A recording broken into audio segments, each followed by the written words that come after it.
From the National Newsroom of the Canadian Press, I'm Jason White. A U.S. Immigration and Customs Enforcement agent has shot and killed a woman on a Minneapolis residential street, sparking a wave of outrage. U.S. Homeland Security Secretary Kristi Noem has characterized it as an act of domestic terrorism, claiming the woman was trying to run ICE officers over with her car. But Minneapolis Mayor Jacob Fry says that's not true. They are already trying to spin this as an action of self-defense. Having seen the video of myself, I want to tell everybody directly, that is bull. He also used profanity when he told ICE agents to get out of the city. Minnesota Governor Tim Walz says he shares people's anger over the killing, but has urged protesters to remain peaceful.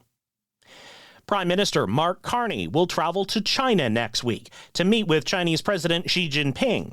As Canadian press reporter Dylan Robertson explains, it's the first visit to China by a Canadian Prime Minister in more than 8 years. This is a state visit. It comes after years of a lot of turbulence in the relationship, everything from Canadians being detained for multiple years to economic concerns, Canada trying to navigate its relationship with both the United States and with China.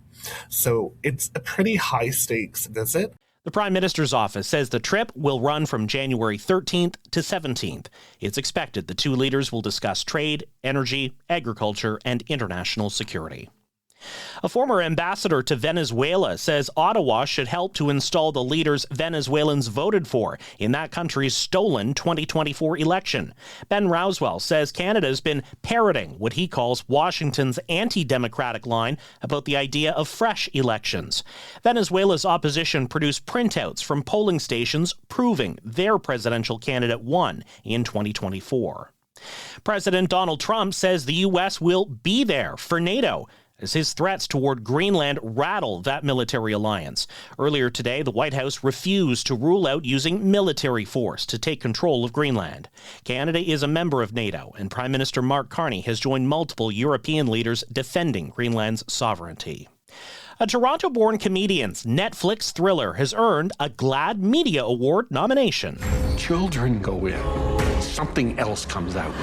Mae Martin created, co-wrote, and stars in Wayward as a trans cop investigating a shady reform school for troubled teens. Martin says they're grateful Canada's reached a point where queer stories no longer have to live in the margins. The GLAAD Awards honor film, television, music, and other media offering fair, accurate, and inclusive representations of the LGBTQ+ community. This is the Canadian Press. In sports, the Montreal Canadiens host the Calgary Flames tonight. Habs are coming off an overtime win at Dallas on Sunday, while Calgary's climb up the NHL's Western Conference standings has been stalled by back-to-back losses. The Ottawa Senators are on the road facing the Utah Mammoth.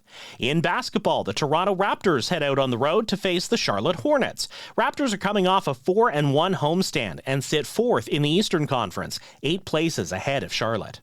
Canadian tennis player Gabriel Diallo has been eliminated in the second round of the Hong Kong Open, falling to local wildcard Coleman Wong.